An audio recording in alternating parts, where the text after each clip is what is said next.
Oh, wow. All the balls lined up. Um, it's 8 o'clock. It's, Little Digs.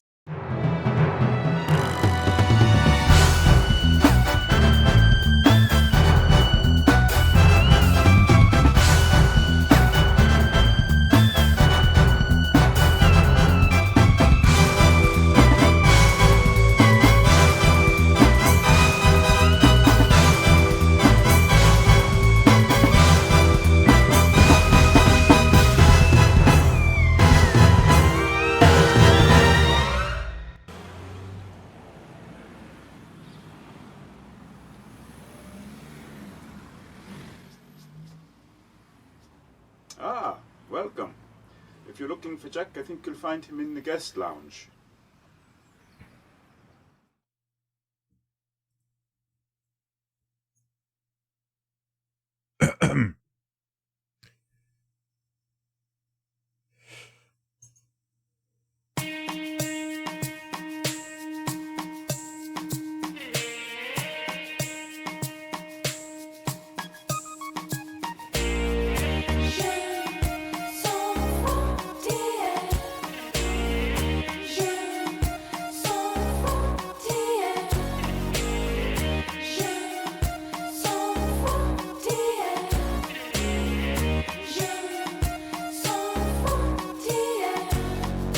Hans plays with Lottie. Lottie plays with Jane. Jane plays with Willie. Willie is happy again. Suki plays with Leo. Sasha plays with Brits. Adolf builds a bonfire. Enrico plays with It's.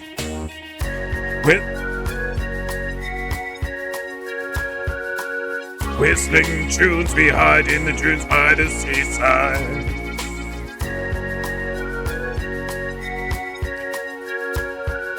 Whistling tunes, we're kissing baboons in the jungle. It's a knockout. Looks good, kill, he probably will. In games without frontiers, war without tears. Thank you.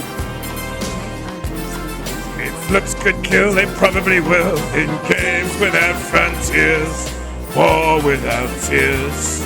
Games without frontiers, war without tears. Thank you. Just in the middle of a song, that was all. Thank you very much. I say I was in the middle of the song. I thought I knew it better than I did when I picked it. Andre has a red flag, Shang Tsung's is blue. They all have hills to fly them on except for Lin Taiyu. Dressing up in costumes, playing silly games, hiding out in treetops, shouting out rude names. Whiz, whiz, whiz, whiz. Whistling tunes, we hide in the tunes by the seaside.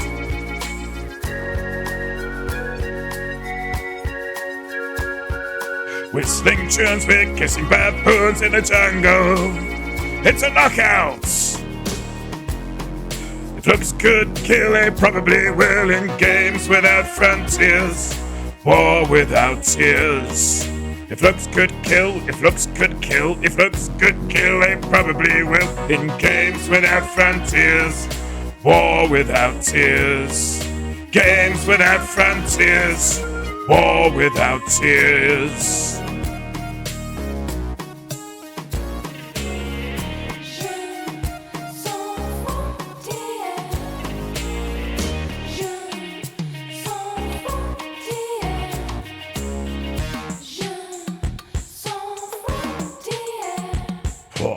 What ho and welcome to another exciting installment of Little Digs with me, your host and hotelier.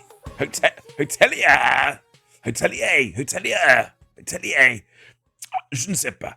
Hotelier, Jack Little. What ho and welcome one and all. Welcome, if I may. Yeah, a bit of that. Welcome, Plankton 1975. Welcome, Squirrel Nutty. It's real nutty in tonight. Welcome, M. Curtains. Welcome, Nighttime Blues. Welcome, Capella Soul. Lovely to have you with us. And Zimbalo, welcome. How was your run? Matty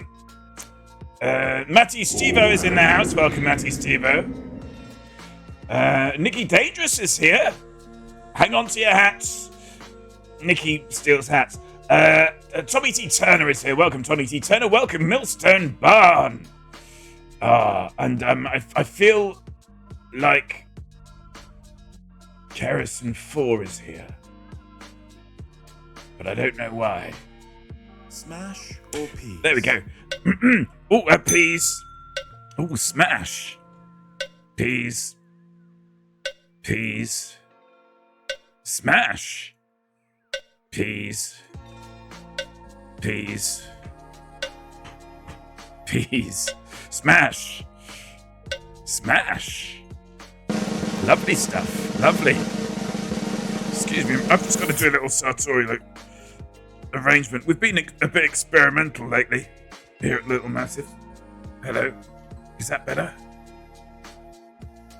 Don't look anywhere. Don't look. Don't look. Yeah, that'll do. That'll do. I'm quite enjoying my hair tonight. It's dishevelled, but in quite a, if I may say so, quite a sexy way. So that's nice. Peas already won. Yeah. It's Pete. It's going to take a while before we go beyond peas, I think. Check-in is open. Some of you have checked in already. What a crowd, please. Was it Blurred Lines by Robin Thicke? It's not. No, that's actually quite a divisive track. Because, it's about manufactured consent, and the video had boobs in it. Millstone. I ran my fastest 5k of the year, and now I ate UPB, Jean Below. House point for Jean Below for getting a new PB there. I think that's fair. Having been stuck on... You're not going to get that for every new PB, but special occasion. Having been stuck on soft food for a few days, I'm definitely losing my respect for MASH a bit. Ooh. Why have you been stuck... Oh, you're allowed to talk about it. Why have you been stuck on soft food? Oh, are we having some dental issues? Answers in chat. It's got a style... It has, hasn't it? It has. Like I've just emerged from, not a salon. What's the other thing?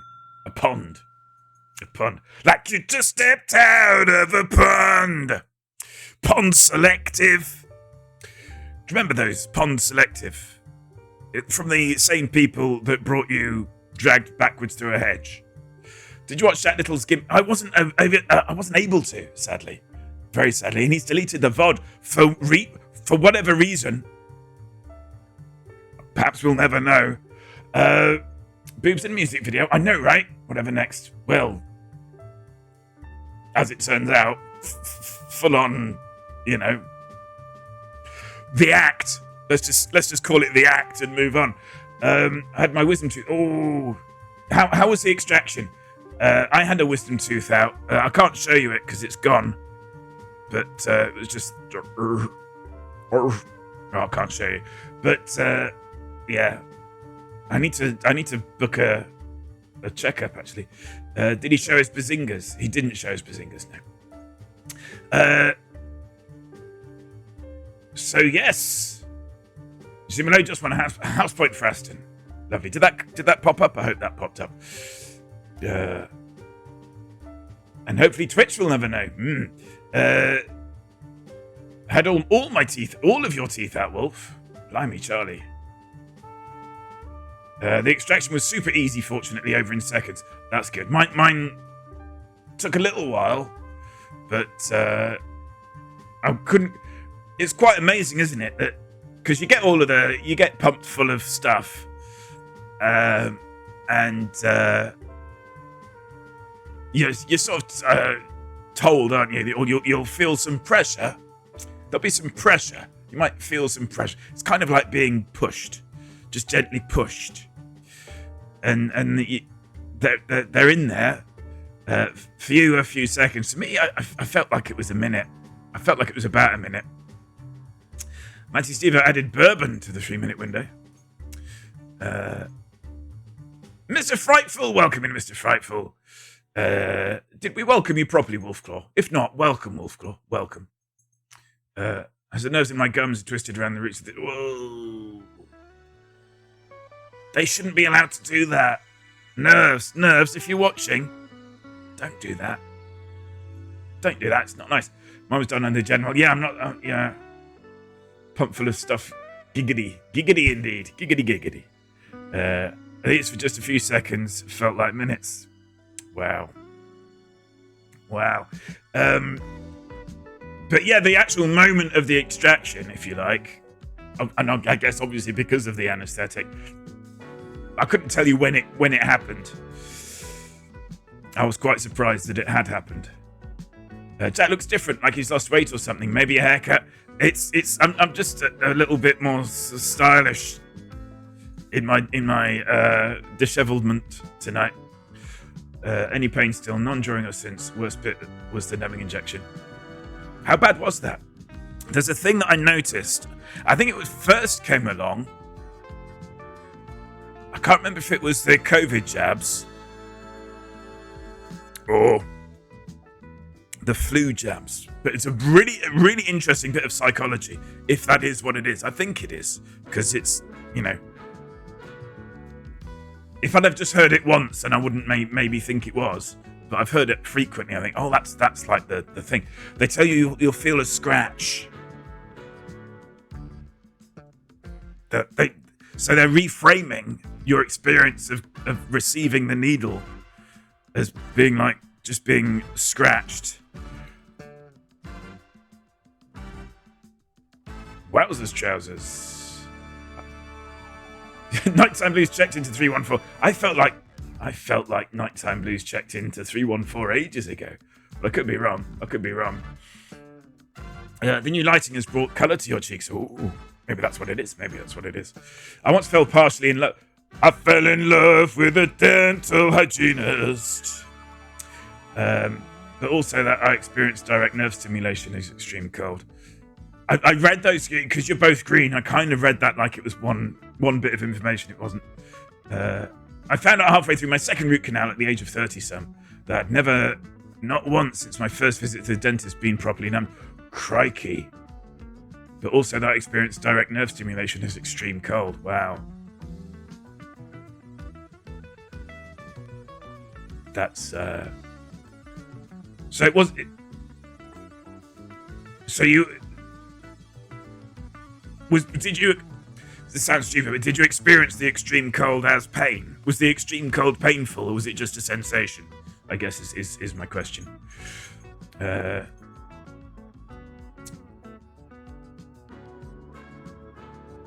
no, there you are. Checking. Got you. I see you there. Good.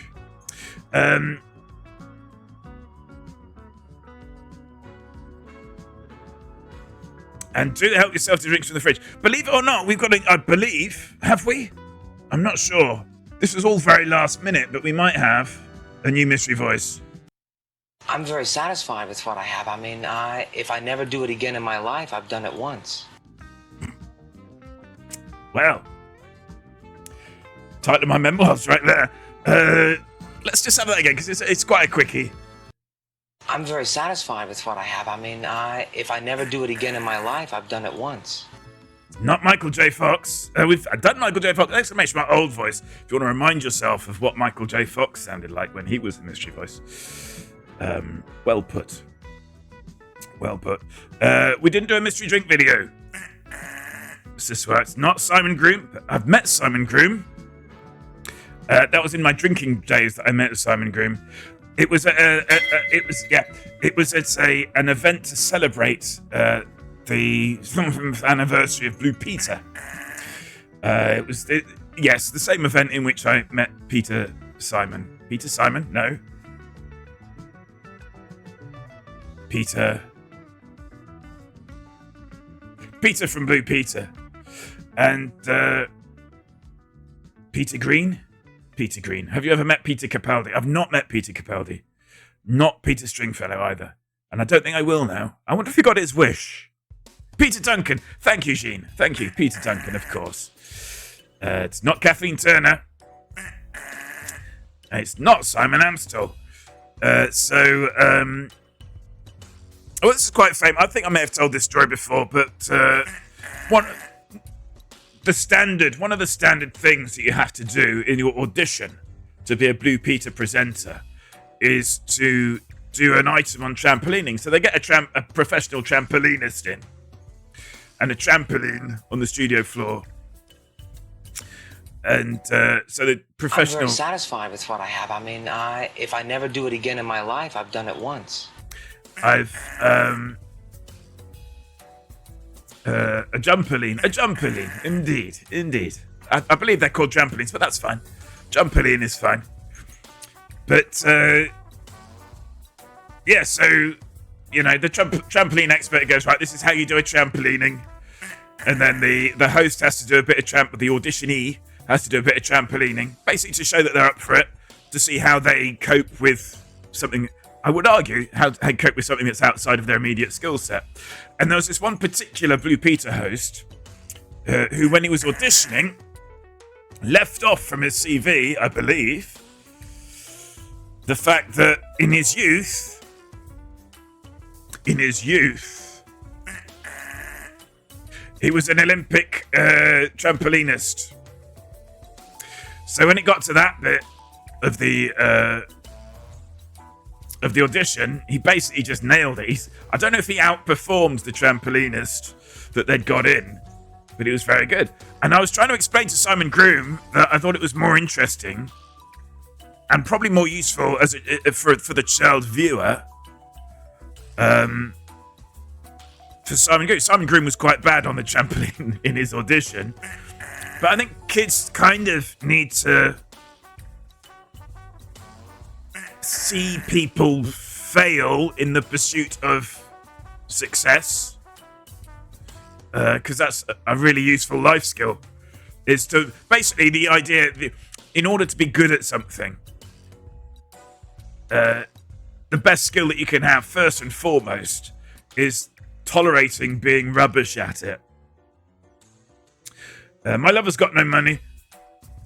My lover's got no money. He's got his trampoline.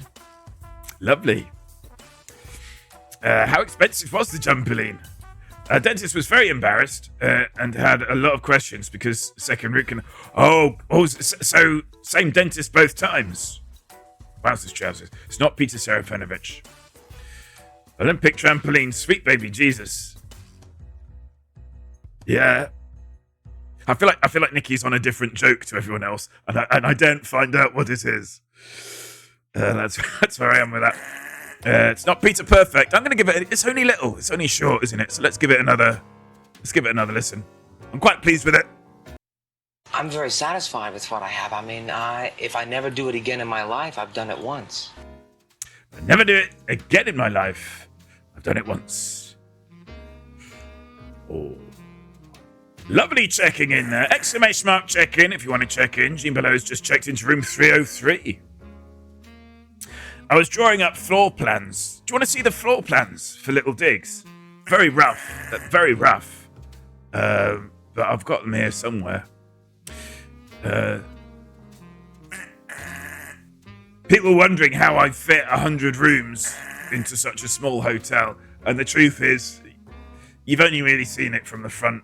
And baby got back. That's what I'm saying. Baby got back. Is it that one? I'm now going to struggle to find the right. What's it? No, that's the AI lecture. Don't want that. It should be that one. Yeah. Is Claire full head of hair? It's not Claire full head of hair. It's not Lucille Ball.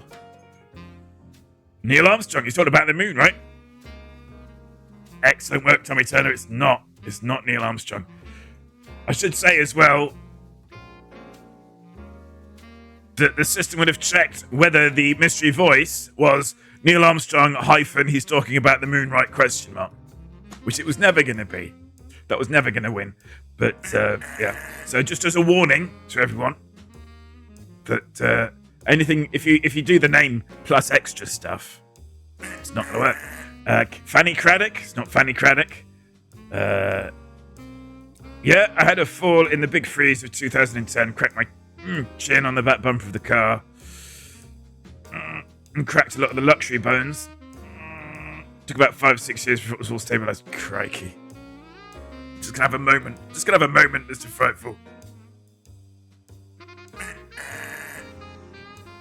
Yep, that moment has passed. No. Well, firstly, Nikki, you've misspelt it. And I'm a bit inconsistent on misspelling of Rotter's names. For some reason, it annoys me when people spell Jimmy Savile wrong. But it pleases me when people spell Lawrence of Lawrence Fox fame with a W instead of a U. That I enjoy that so much. They don't get a better chance than the guess. I'm okay with it. Fair enough. I mean, it could be though, couldn't it? I'm very satisfied with what I have. I mean, if I never do it again in my life, I've done it once. Oh yeah. So, look at that. So this is, roughly speaking, this is the layout. It's not Norman Tebbit welcoming Elder Groan. Hitting the ground running there. First time we chat, it's a guest for the mystery voice. Welcome in, Elder. It's not Jason Voorhees. How much did you pay the architect for those? No, this was just basically me roughly sketching it. I don't need an architect because the hotel is already there. I'd only need an architect if the hotel wasn't there. Are you doing anything for Halloween? Now, I'll come on to that. Have you ever come on to that? Answers in chat. So this is the ground floor. So that's the lobby there. That's the back office. Ooh. And ground floor rooms back there. And 1 to floor 4, more or less, follows this pattern. We've got one of those fancy lifts, by the way, that has a door at the back and a door at the front. It's basically to save space. Yeah, so that's all happening. The reason I'm doing this is because I'm looking into, I don't think we can do it. I've looked into it. I don't think we can do it. We might be able to do it. We could bring up a map of. This is Rafi Play's idea / fault. Bring up a map of the hotel and see where everyone is. What's in the big spaces above the lobby? So you got your guest lounge, you got your games room, you got your lounge bar / dining area. We've not been there yet. How many is that? 4. And then an additional space. We're still determining what to do with that additional space. But that's what the hotel looks like. Good. Where's the studio? We've basically been advised by the Metropolitan Police to keep that secret. Where Studio G is. Murder holes. It's not murder holes. Does it have a metal gate you have to pull back on both sides? Capella saw on both sides. In the intro, you'll see the video, the lift very quickly in the intro. It's got the front gate pulled, but the back gate hasn't been pulled. Just so you're aware, for the sake of continuity. I still haven't arranged my room. I have a specific room number in mind. Millstone Barn, you want to get onto it. They're selling like hot cakes. And you know what hot cakes sell like? It's the aroma, isn't it? It's the aroma. These don't have much of an aroma, but they do exist. Exclamation mark key fob if you'd like to learn more about how you can get your hands on a very real, genuine Little Digs Fannington London key fob. I'm very satisfied with what I have. I mean, if I never do it again in my life, I've done it once. I'd never do it again in my life. I've done it once. No, you can't take that away from me. Is it the sort of lift James Bond would fight in? Yeah, and he'd use the metal gate as part of his fighting. I believe martial arts has a name for that. Here's the lab. I want to see what you have on this lab. Where is lab? I see you shiver with anticipation.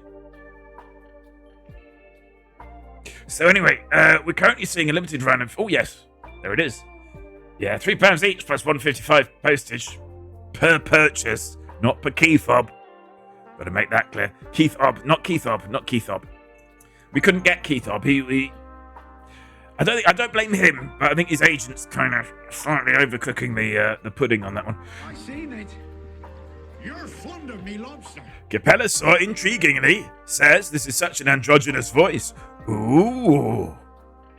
I've got a comic somewhere that documents the crimes of H.H. Holmes, the infamous Beast of Chicago, and his murder hotel. The floor plans are I'm very satisfied with what I have. I mean, if I never do it again in my life, I've done it once. Yeah. As a martial artist of many years, I believe the technical term is smashing a face into a grate. Perfect. Yeah. There's a book in the library. Maybe that's what it is. The library, called, I think, the Voyeurs Hotel. And it's written by a well-respected journalist who has had a long friendship with somebody who built a hotel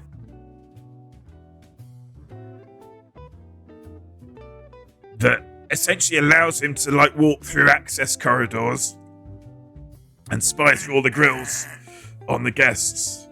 I keep meaning to read that. I'm not entirely convinced it's genuine. Crispin Glover, Edwin Buzz Algen, Quentin Buzz Crisp, Ian Alexander. None of those. It's none of those. I'm very satisfied with what I have. I mean, if I never do it again in my life, I've done it once. Whenever the music stops, I expect the horn to start because one of you coves has got it right. But we're not on that page yet. So how's everybody's weekend been? We've heard Capella Saw has had has been on the soft foods. I don't think the extraction was in the week. I don't think it was at the weekend. Terry Griffiths, Prince Rogers Nelson, Mark Hamill, perhaps best known, of course, for voicing for Slipstream. Yeah, for the film Slipstream. Foradon Harrison. It's not Foradon Harrison. Nuh-uh. Hello, Freddie Ding. By the way, Freddie Dingo, I think you've been here for a while, but I don't feel I've greeted you yet. Hello, Freddie Dingo. How are you doing? Can we get a shout out for Freddie Dingo, please? A fine streamer, not quite as good as 6 2/3, but he shows willing, and that's the main thing. Have you ever shown willing on Twitch? Answers in chat. You're more than welcome, Dovepot. That's a northern term. I'm very satisfied with what I have. I mean, if I never do it again in my life, I've done it once. Yeah. Who are they? I had a cold. That's a joke there for Freddie. I had a cold. I've used a whole roll of loo roll yesterday. Today, the snot has stopped and it's moved to... Oh, yeah. Colds are weird like that, aren't they? Where they're kind of like... It's like a to-do list of symptoms, and they just do them one at a time, rather than all at once, which I guess is preferable. But maybe just a day on your back, get it all over and done with in one go might be better. Is this a real puppet or AI? I'm a real boy. 370, as is well documented by now. I am indeed a real boy. So I'm certainly not artificial intelligence. I'm real intelligence. Yeah, baby. Nasty. I keep some aloe nose tissues for when I have a cold, because my nose cannot handle that much toilet roll. I've not got a cold. I've got this thing where if I stay up too late, which I do quite a bit, because I'm a party animal, I get a bit snuffly. I don't know what that is about. But what I've established lately is that... all day, basically, I've had this irritable nose, and I've been sneezing a lot, and it's annoying. It's annoying me. So in the end, I went up there. You see my nostrils there. I went up there with a bit of toilet roll and just gave it a bit of a twirl and pulled that out. So far, so good. Who's got puppetitis? I've got puppetitis. Yeah, I'm a bit of a ambassador for puppetitis. When I get tired, my sinuses let go. I'm very satisfied with what I have. I mean, if I never do it again in my life, I've done it once. It's not Blue Peter's Sarah Green. It's not James Stewart, best known perhaps for rope.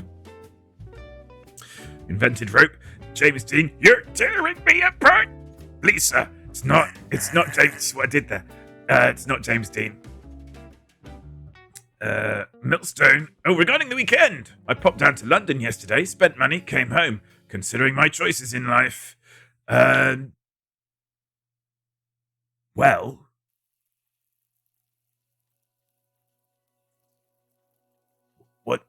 what? Yeah, did you buy a car? Did you buy a car? This is so sort of stereotyped now with Millstone Varn that if he spends money, I'm just going to assume initially that it might have been on a car. Rope's a fantastic film. Rope, of course, quasi shot in one go. It's been a while since I've seen it. There are hidden cuts because the roll of film only lasted 10 minutes in those days. It's not now when you see like the What's It By film. That's the director. They get excited.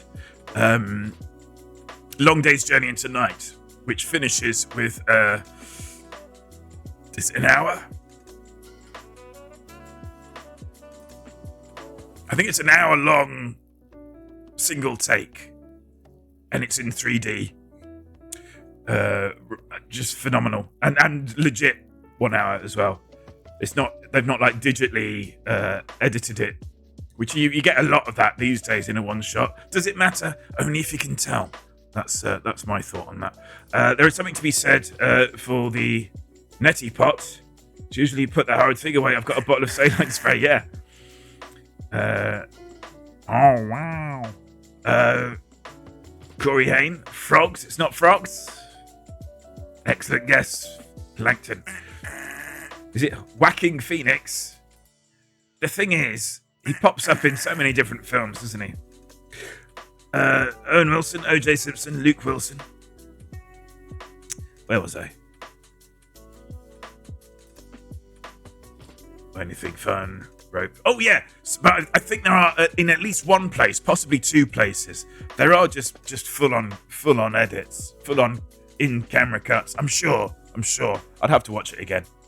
So what Hitchcock would do though is like, without giving too much away, it's over in the first couple of minutes, but still, there is a trunk, and the trunk is a point of tension in the narrative, and there's a bit where the camera is sort of behind the trunk, and somebody raises the lid of the trunk because it's on hinges.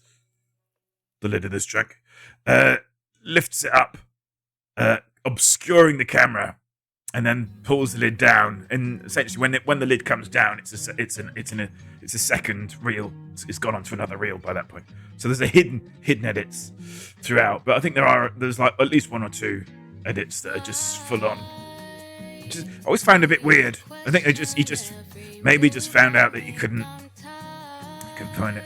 I've got a terrible admission to make about cinema, which is that if I'm sat there and I think, oh, this could have been a play, it warms me to the film for some reason. Reservoir Dogs. One of the things I loved about Reservoir Dogs is that, and it has been done. There's been several productions, several stage adaptations of the screenplay for Reservoir Dogs. It just lends itself to theatre so much. And theatre goers love watching somebody slowly bleed out on stage. Now doing the blood is one thing, but getting progressively paler. I wonder if they can. I suppose they could do that with lights to some extent. We need a highbrow alert command or redeem. What's highbrow about Reservoir Dogs, Plankton? I do like a single set film slash show. Yeah, those episodes where it's the bottle episodes, which usually exist primarily for budgetary reasons. So they'll do a cheap episode because they've got an expensive episode coming up. But in order to make the cheap episode work, they've got to really write the heck out of it. And it's sort of a breather. So there's the bottle episode in Breaking Bad where they're stuck in the lab, and there's a fly that should not be there. Great one. It's not Eric Stoltz. Let's give it another listen. I'm very satisfied with what I have. I mean, if I never do it again in my life, I've done it once. Yeah, very satisfied. The Doctor Who bottle episode is usually the best, and occasionally the worst.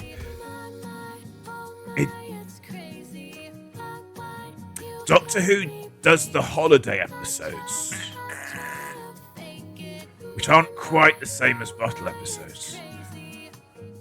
So a holiday episode is basically the Doctor will just do like one morning of filming for the whole story, and it falls onto everyone else. One of the main problems with the first season of Ncuti Gatwa is that virtually every episode felt like it was a holiday episode. Primarily, hello Worlds of Confusion, lovely to have you with us. It's not Ron Howard, perhaps best known for American Graffiti. Yeah, not the holiday episodes. I mean, ones like Blink, or the companion light ones. Oh no, yeah, I don't mean holiday in the sense of like specials. I mean holiday in the sense of a cast member that isn't, or the core cast member, usually the Doctor, whoever's playing the Doctor, basically not being in it all that much. So yeah, absolutely Blink and about half of the first season of Ncuti. Of course, they would save money on voices. What? Family Guy episode with just Stephen Bryan locked in a bank sale for the whole episode.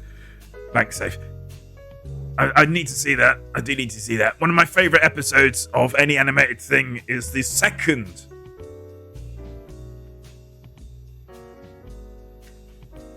Ncuti Gatwa's Doctor is going to go down as I think it's the worst case of that. It's a popular list. The actors that were let down by the show. Yeah, I think Ncuti more than anyone.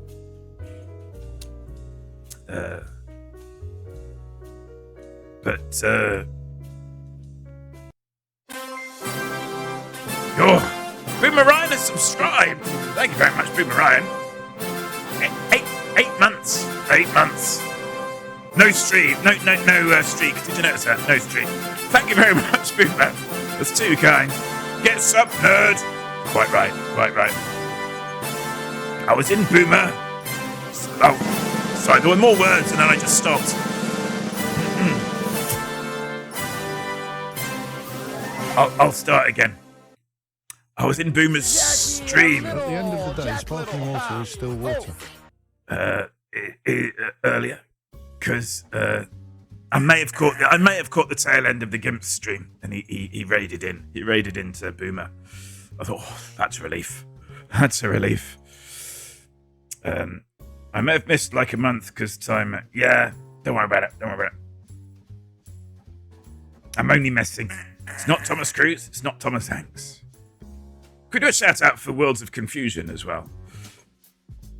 S'il vous plaît.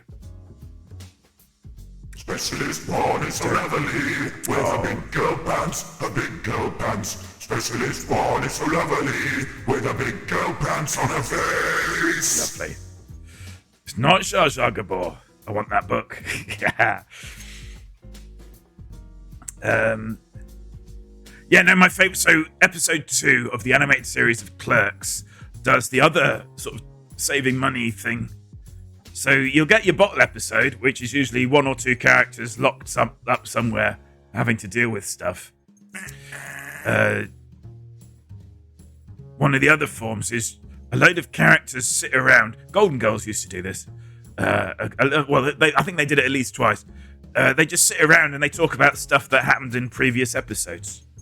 And then you just get clips from previous episodes. Because what you got to remember with a lot of these older shows is no PVRs, no VCRs, no no streaming platforms. Once you'd seen a show, that was it, and it was gone. So yeah, you had the best hits episodes, and clip shows episode. I think they've not aged well. I think they served an important function at the time, but yeah, they've not really aged well as a thing, because it's suddenly all TV is more accessible now. But yeah, the second episode of Clarks, the animated series, did a clip show episode where they only had one other episode to draw from. That was very good. I remember the time Rose jumped the shark. Rose.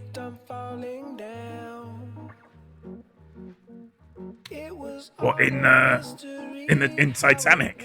I don't remember the sharks in Titanic. Quentin Tarantino, strong disagree. Always disappointing. Even back. Fair enough, Sheen. Fair enough.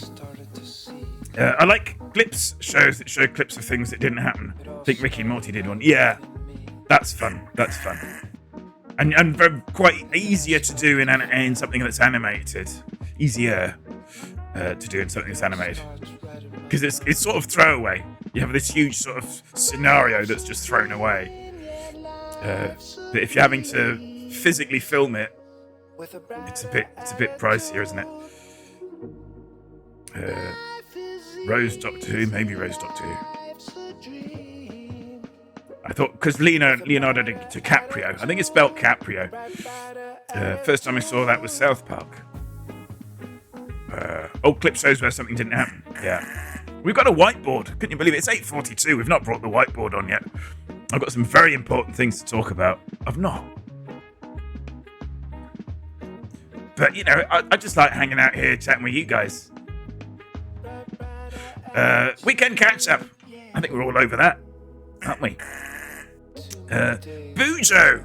That's what the cool kids call bullet journaling. Bujo, the intention bridge. Ooh, that's not a formal Bujo term. It's just something I've noticed about myself using the bullet journal. Big maps of stuff. Borderlands 4 has me in its tightened fist. And it's milking me for all it's worth. Autumnal dip. Get your breadsticks ready for that. And AOB, any other business. That's the whiteboard for today. Lovely. I've got a child. How Billy Zane? Yes, Billy Zane, of course. From Twin Peaks. Remember the time Cartman had a satellite shoved up his fundament? I think we go with fundament on that one. Titan's fist is milking. That's not... I didn't say Titans. Be very surprised. If I watch this back, I'm going to get back into Borderlands 4. Yeah, it's... Are we? We must be. I think we are, aren't we? Steam friends. We should hook up, Boomer, you and I. I've got a quite specialised level 50 Siren, the only character that I've been playing with. And she's a teensy bit OP. I've been playing a fair bit of Dune Awakening, and so is my wife, writes M. Curtains. That's not... I should explain, M. Curtains is married, he's not doing a bit. Alden Ehrenreich. Yeah, I got it on PS5, but it's cross-platty, babes. Cross-platty. We'll sort something out, Boomer. DM me. Yeah. So what Borderlands 4 has done, which previous Borderland games haven't done as much of, if memory serves, is they've given you a big map of stuff to do. I feel like in the earlier ones, my main memory of the early ones is you had side missions, and that was basically it. And you did the side missions, and then beyond that, you were just farming bosses. If you ever farmed a boss, answers in chat. I gave my car a nice clean and did a cursory wipe to my wife's. So glad there was another letter after wife there. Not that there's anything wrong with wiping your wife. Why did you favour your own car? Was it just dirtier? And did nothing to her second car? Wowzers. They've added farming to Borderlands. No, Plankton, no. Farming and boss is when you repeatedly beat a boss in order for the gear drops. That's what that's called. It's called farming. It's not Michael Miles. My car is much smaller and easier. Oh, fair enough. And mine. Yeah, there's that too. It's like a sandbox. Yeah. So, in that there's a lot of sand in it. Ha! Oh, I'm very satisfied So with what funny. I have. I mean, So if funny. I never do it again in my life, I've done it once. He's done it once. Freddie didn't go banking on Robert Pattinson talking about Batman. I'm the Batman. Slaps knee. Yeah. So, how's theatre, Boomer? How's theatre? Boomer Ryan is currently appearing, I believe, or soon to appear, or have appeared. I don't know where you are with it. As Dr. Watson, who's a character from the Arthur C. Clarke, Arthur Conan Doyle extended universe. So I hope that's going well for you. Opening night is this Saturday. Break their legs, Boomer.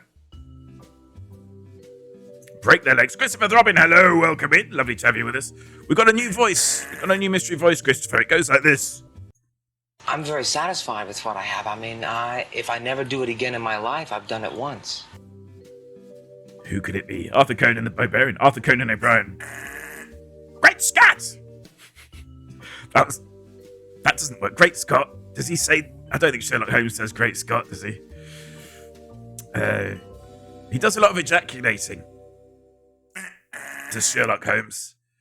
It takes a bit of getting used to. I think it's all of the opium. Oh dear.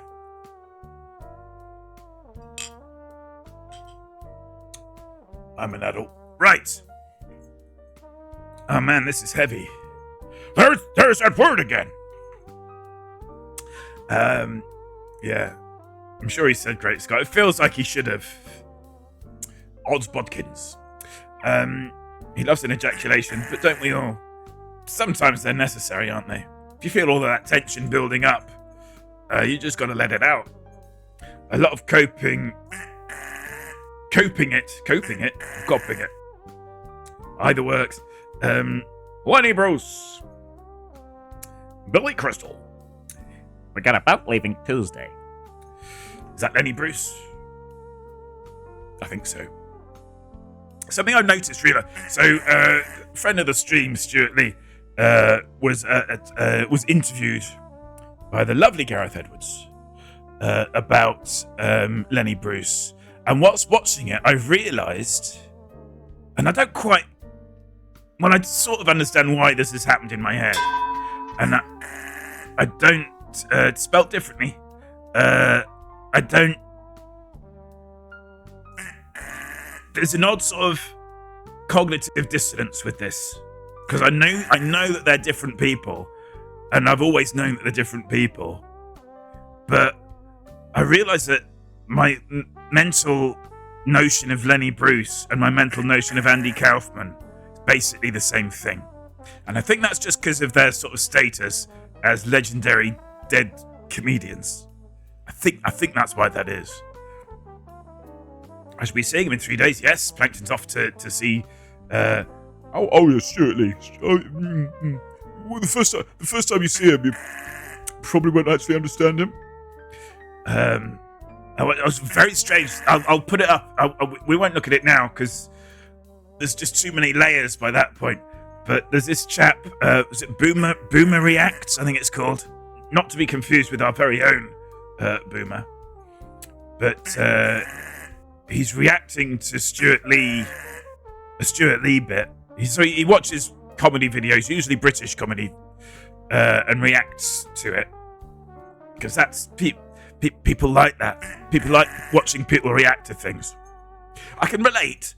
I think I've told this story before. Visiting my dear friend Lindsay Fenner, and discussion with her other half and the boyfriend and myself about the I'm under what? Succulent Chinese meal. That chap, the Australian chap, getting wrongly arrested at a Chinese restaurant. Video, and we were talking about that, and Lindsay was sort of laughing along, and then at some point she goes, "I've just realised I've got no idea what you're talking about," which meant that we all got to sit there and watch Lindsay watch the Succulent Chinese meal video for the first time, and almost as good as the first time you see the thing. But yeah, lovely. What was I talking about that for? Yes, I can kind of get it. I can kind of understand, especially if you kind of build a relationship with a content creator, parasocially or otherwise, that you kind of get into the reacting. If Stuart Lee is a friend of the stream, he should be here right now. Can we please find out his excuse this time? I think he's on. Well, Plankton gave us a little clue. He is currently on tour. The crab joke. The crab joke. The crab joke. Have we got two crab jokes? I think I might have missed a crab joke. Did we get a crab joke? I'm gonna have to say it twice. You're clapping for him? Don't clap for him.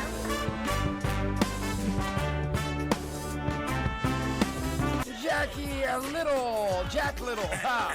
Oh! Oh, I don't want to hear that.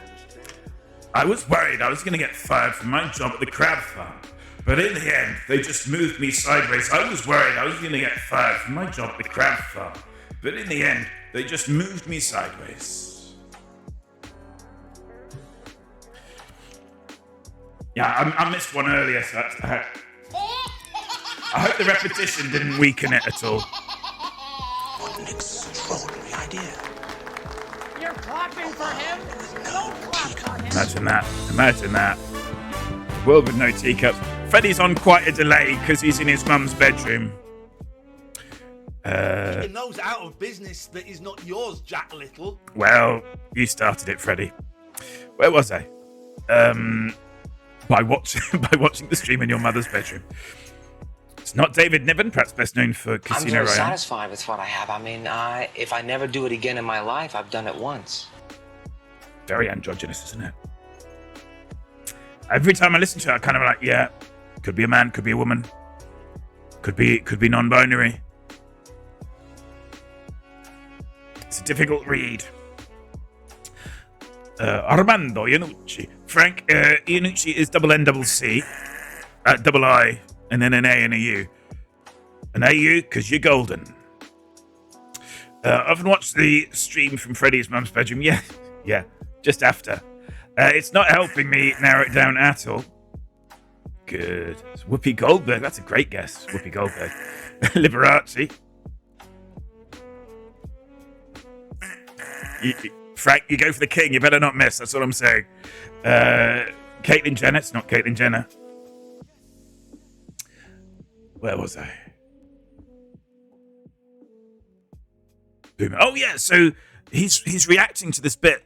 This boomer chap on YouTube is reacting to Stuart Lee, but it's a bit of Stuart Lee where he's addressing the women who have been brought along to see him. He's doing an impression to essentially to those women, to the whole audience, to those women about what their male partner or male whatever are like when talking about Stuart Lee. And Stuart Lee. It's like a beautiful sort of bit of Stuart. Stuart said in the when was it?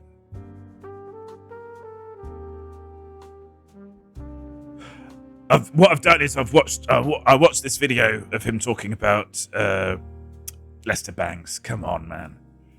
Lenny Bruce, and also a bit of that podcast where people come on and talk about their school days. And I'm kind of teasing apart which was in what. It's going to be tricky. But Stuart was saying that he doesn't have a pop at... I'm very satisfied with what Harrison I have. Ford in the house. If I never do it again in my life, I've done it once. welcome in Carrison. Lovely to have you. Can we do a shout out for Carrison 4, please? Everybody else is getting them. Distance champion and scourge of snobby surgeons everywhere. Oh yes. It's not Mark Hamill. Yeah. I'm very satisfied with what I have. I mean, if I never do it again in my life, I've done it once. The Irish Island using the rarely used welcome. Can we do a shout out for the Irish Island, please? We're fat with excellent streamers in chat tonight. What kind of man are you at all that doesn't believe in the little people? Just looking through your avatar there, the Irish Island. I hope you're impressed. Oh dear, I'm struggling tonight. It's because of how compelling the new voice is, I think. Yeah, he doesn't have a pop at the audience like he used to. Many thanks for the shout out. Harrison, thank you. Too. Thank you for the bits. Too kind. I'm very satisfied Every with time. what I have. I mean, if I never do it again in my life, I've done it once. Every time the music cuts out, I think we're going to get the horn. And we never do. Peter Sellers. Yeah, and he's sort of saying that... Own fish. We wouldn't have to pay for it. Then whoever we sold it to, it would be clear profit. Tell me that again. Well, if you caught a fish, and whoever you sold it to, they wouldn't have to pay for it. Now Then the profits would go to the fish. Gaelic, Frank. Gaelic. So I've realised now it is the Lenny Bruce thing. He doesn't have a pop at the audience anymore, but he's basically because life's awful, in so many ways at the moment that he feels that he shouldn't be up there, kind of having a pop at them when the life is basically having a pop at them, especially his generally sort of left-leaning audience. And what he also said, which I thought was really interesting, because it is, I would say mostly true, is that people on the left enjoy laughing at themselves more than people on the right. I think people on the right do enjoy laughing at themselves, but in a very different way that is less about the rubbishness of the right, whereas the left will have a that's not fair. See, is the mystery voice putting on a different voice? I don't know. Is it? All I can tell you is it's not Leo Sayer or Laz Cooper. So I thought you're pretending that you were being on the right and being offended at the idea that the right aren't able to laugh at themselves, thus demonstrating that they're not able to laugh at themselves, which I thought would have been a very funny bit, but you were just responding to the possibility that the mystery voice might be putting on a voice. Danny Kaye was a great guest. I'm very satisfied with what I have. I mean, if I never do it again in my life, I've done it once. I think this is one of the ones where I'm going to have to keep the interview on file just for evidence. Let's assume I'm not making a very clever MC. You do yourself short. Have you ever done yourself short? Answers in chat.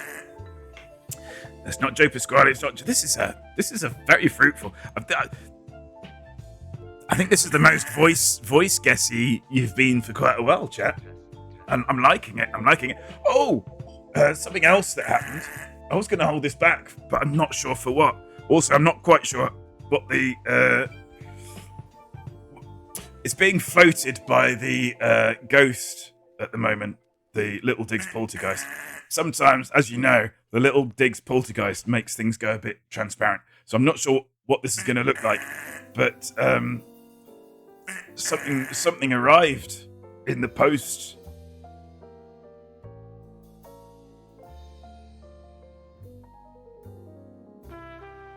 Look at that. I'm very satisfied with what I have. I mean, if I never do it again in my life, I've done it once. Yeah, look at that. Look at that, Candice Marie. Ow. Sorry. The ghost just prodded me. I shouldn't have done that. There we go. A friend of yours. That is a plushie of Wheelie Yellow off of YouTube. That's scary. You need that for Halloween. He's not scary. He's lovely. Still just thinking of Ron Howard. I think deep down inside we're all still thinking of Ron Howard, aren't we? Oh, Rick Moranis. That's a lovely guess. When I say it's a lovely guess, that generally doesn't mean that's quite close to the right answer. It's usually just that I like the place that the guess is coming from, if that makes sense. Just to warn you. I don't want you to think of my, oh, that's a good guess, as being a clue. Generally, it's not a clue. It's just, oh yes, somebody's thinking of that person. I've seen one Carrot Time. I'm very satisfied with what I have. I mean, if I never do it again in my life, I've done it once. Now, Carrot Time, indeed, Irish Island. Irish Island, why are you here? This is not how you take a break from Twitch. Irish Island, the entire staff of the Irish Island, even Jim, even all the staff from the Irish Island, they're on a week's break, is it? Or is it a month? They're not streaming for another month. They're not going to be streaming again till the 31st of December. The Irish Island. They're not streaming again till the 31st of December. So there's no point going to their channel. Josh, of course. They're going to be back on the 1st of November. But there we are. You see, sometimes the Irish Island, I just can't commit to the bit. Because it's just not in my nature. It's not in my nature to be so Machiavellian. Richard Simmons, excellent guess. It's not Richard Simmons. It's not Gene Simmons. It's not Fred Astaire. It's not Bob Simmons. Have we done Bob Simmons as a mystery voice? I think we tried. Bob Simmons. And we couldn't get a clean voice. Is that right? I feel like we've pursued that avenue. Maybe we just thought better of it in the end. Bob Simmons, of course, the first person to play James Bond in a motion picture. Whereas Garrett, that little guy there, he's learning to play the mandolin. It's not Frank Bruno. It's not Björk. There are voice recordings of Bob Simmons. There is, because as well as being the body double, I think he did stunt coordination. Because obviously, as a body double, he was a lot of his body doubling was kind of stunt adjacent. Frank Sidebottom. Still no Frank Bond. Frank Sinatra. Don't play it. Amada Lynn. She's a nice girl. I was at school with Amada Lynn. It's not Frank Skinner, Chris Colfer, Robin Williams, Jack Bond, Rowan Atkins. So, yes, as you know, I've recently taken up bullet journaling. I think we can we do that? I'm not sure we can. My bullet journal looks like that. Mostly looks like that. There's a bit missing in the middle. I don't know why. Anyway, lovely part of the world, isn't it? They were from Huddersfield. Steven Spielberg. His name was Jack Bond, my word. Jack Bond from the film director. It couldn't happen here. Beautiful film.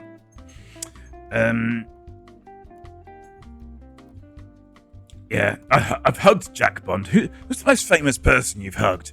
I think the most famous person I've hugged is her off of Abigail's Party. Not the main one. The nursey neighbour one. Got a hug off of her this year. I think that's one of my 2025 highlights. She was everything you wanted her to be, but drunk. Harold Lloyd, it's not Harold Lloyd, perhaps best known for hanging off a clock. Yeah, so bullet journaling. Yeah, right. So bullet journaling, put simply, I would, because I've been called on to explain what bullet journaling is to a lot of different people. I think the most succinct way of putting it is it's a system of organising a to-do list. I did say clock. Definitely said clock. You can clip it. Definitely said clock. And there's more to it, and there's, I think, more to why it works and why it's a compelling thing to do over just having a to-do list. But I think at its core, it is a system of managing a to-do list. And one of the things I've noticed is there's a lot of talk in the world of bullet journaling of living with intention, and that's fundamentally what the goal is with bullet journaling. Is as soon as you start doing it, you're creating these lists of things that you want to do that you feel you should be doing. You're also assessing what you are doing to determine whether they should be doing. There's a lot of mindfulness involved with it. And did I? There's a whole world of it. There is a whole world of it. Oh yeah, whole world of Bujo.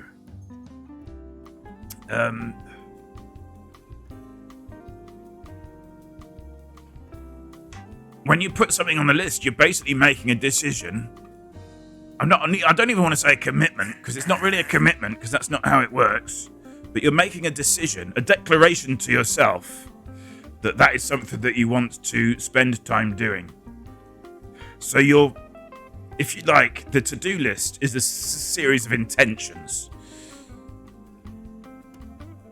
And whereas we usually, or without, such things as to-do lists and bullet journals, all of those intentions are just sort of floating around in and out of existence in a big cloud. So by sitting down and writing them down, you are declaring that intention to yourself, and then later on, when you look at the list, it's like, well, I've already created this intention. So acting on the intention feels less somehow.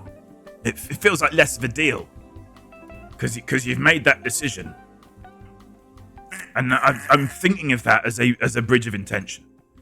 So rather than saying, "Oh, I must do this," and then doing it, you say, "I must do this," put it on a list, and then look at the list. Oh, I must do that because it's on the list. It's this weird sort of, I guess it's kind of that sort of thing that we do sometimes when we talk about past me and future me and all of that. It's sort of like that. It's kind of like you're making an agreement with future you. It's not Ayn Rand, Neil Breen, Harper Lee, Henry Thomas. I think on the crab joke, excuse me, if you go back far enough on the crab joke channel in the Discord, it might be better if I showed you actually.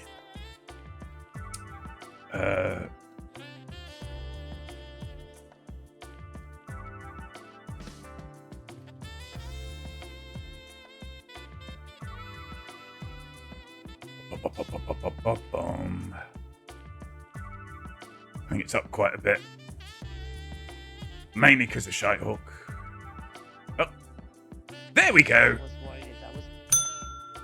Cute. Oh, it's very quiet. It's very quiet.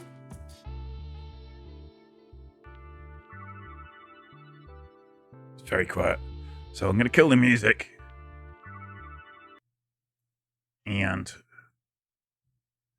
just get the... yeah, that's it. Okay. I was worried I was going to get fired from my job at the crab farm, but in the end, they just moved me sideways. There we go. Oh. Ayn Rand saying the crab joke there. Oh, hello. I'll just close you, I think. Henry Kelly, it's not Henry Kelly. Henry Thomas, not Henry Thomas. Neil Breen, Harper Lee. Your delivery's better. Thank you. What I find really weird... Oh, music. What I find weird about that is that... I'm very satisfied with what I have. I mean, if I never do it again in my life, I've done it once. It's the way that she delivers it. And that's obviously... That was an AI-generated video that I made years ago. I got a website to make it for me years ago. And something feels off. What feels off, Freddy Dingo? If it feels off, don't eat it. That's my advice. She says it like she doesn't understand the joke. It's like somebody's asked her to tell a joke, and she doesn't do jokes because she's Ayn Rand and she's incapable of something as unproductive as a joke. And but she's been told this joke. She knew the question was going to come up, so she's asked somebody to supply her with a joke, and she doesn't get the joke. She just knows the line. She knows what she has to say, and so she delivers it like she's got no idea why this is funny, what jokes are, but she's been asked to provide a joke, and there it is. And that's why I like that particular video. Pretty much sums up AI. You're not wrong, Frank. You're not wrong. Carl Pilkington. Let's have a listen. Oh, no, shouldn't have done that. I might have just killed my... I don't know. What am I doing? Other than pressing the wrong buttons. I'm very satisfied with what I have. I mean, if I never do it again in my life, I've done it once.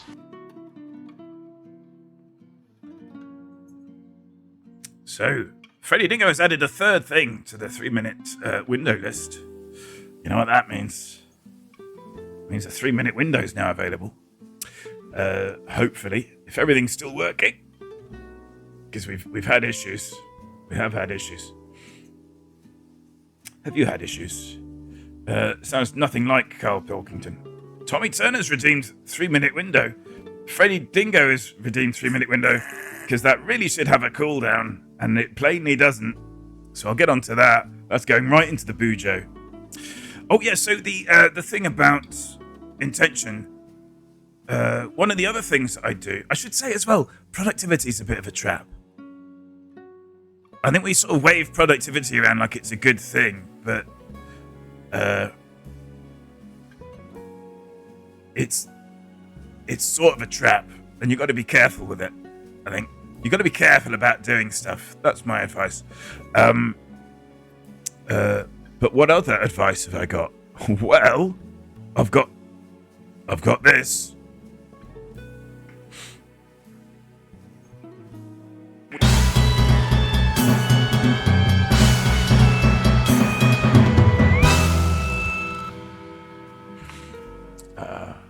The thing I really like about graters is the sense of risk. Because you get that moment, don't you, when you're grating something and you get closer and closer. Ginger's a great one for this. A little trick that I learned a while back about grating ginger is you don't have to peel it.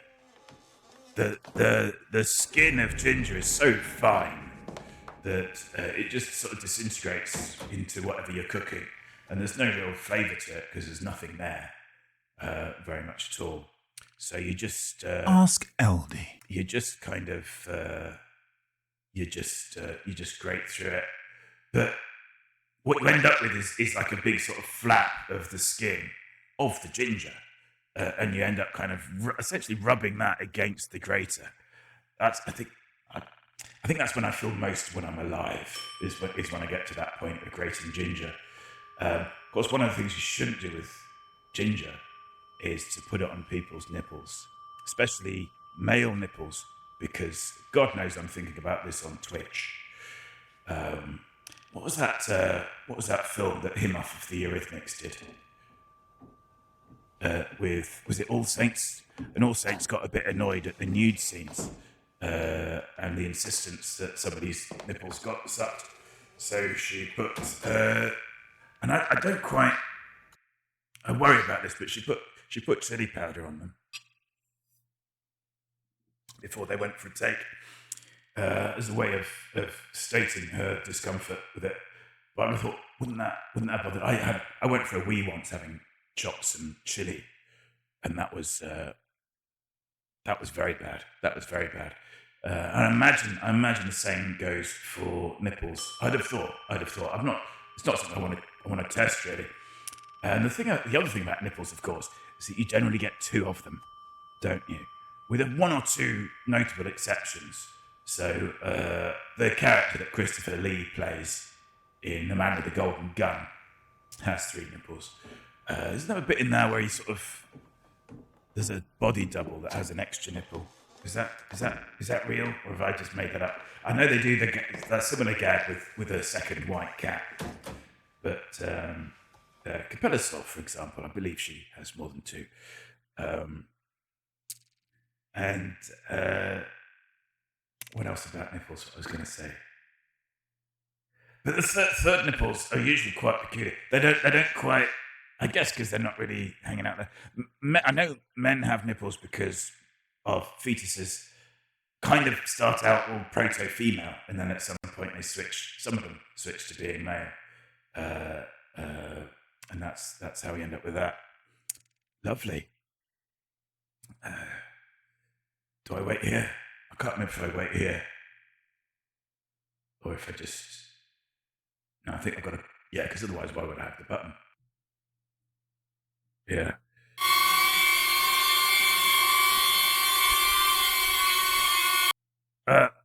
Capella Sword does not have a third boob. Thank you for clarifying, because I'm pretty sure we were all wondering about that. We're all worrying about that. Thank you, Frank. Thank you, Tommy, even. I only understood that the list was Germinant a couple of weeks ago. Okay. There may be a lot of nipple thoughts coming up. Okay. Shall we weed them out? I need your permission. Can I weed out the nipples? I'll leave one in there. The Jim Dodger, I don't know where I am or what's happening. Is this still real life? Is it a fantasy? Born in a landslide? No escape from reality. Well, welcome in, Jim Dodger. Lovely to have you with us. We're coming to you live from Fannington, from a hotel in London's trendy Fannington. Fannington's on the up. Let me tell you, Fannington's going places. I was talking to Miguel, who runs Fanny's Comedy Club, and numbers have never been better. Jim, I'm going to call you out because you've spoken in chat. If you want a personalised new follower alert, thank you for the follow. Exclamation mark follower in chat, and you'll get one. 6 2/3 is in the house. Can we do a shout out for 6 2/3? I tell you what, 6 and Kerrison, huge.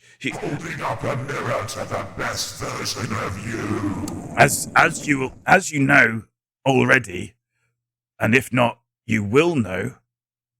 Lovely, what a lovely photo. Will know from my forthcoming memoir. I forget the title. Is I'm a bit of a validation junkie, and I tell you, six in Kerrison, validation on tap, and I'm very appreciative for that. So there we are. Yeah, Tommy and Freddie, you're wasting your time. That only works if you're a new follower. Honestly, we had some music somewhere. That's better. I was hoping somebody would do it Nighttime Blues, and I'm glad it's you. I'm glad it was you. Because if that wasn't the perfect setup, hey, it's all coming in. 6 2/3, thank you very much. 1,000 shouty thanks. Too kind. Have you ever had a game soft lock on you while streaming? Oh, while streaming? I've had them crash because I used to be an elite streamer. I don't think like soft lock as in it just freezes. I don't think so. But you know, I've not. Oh, speaking of games though, so years gone by, we used to go all out on Halloween. Halloween was basically our Christmas. We do quite an involved specials. We did three of these. Very involved specials. They're available on our YouTube, exclamation mark YouTube. And then we got... We networked with the lovely Neil from Bite My Thumb. And the lovely Neil from Bite My Thumb, for the past few years, had done a charity event. And it didn't kind of make sense on Halloween, called Hello Stream. For the charity Mind, in aid of the charity Mind. And so I do that for the last few years. And the thing is about the massive specials is quite a bit of work. To the point where I think the last special that we did, which was definitely our most ambitious, the last special basically, spoilers, I failed to come into being. I get Marty McFly basically in that. And we end up with a different Jack Little who's dressed as a skeleton streaming. Not as good as me. So somebody then has to go back in time and stop me being erased. But yeah, there was a point during the stream where suddenly I stopped being and this other person was streaming. And then everything went back to normal at the end. It was a lot of work. And we started that, I think in June or July, we started working on that one. And we didn't finish it until I think about half an hour before we went live. We finished rendering the final frame for it. We had some issues as well with it, so there was a little bit of placeholder got left in. I still don't know quite how that happened in one of the moments.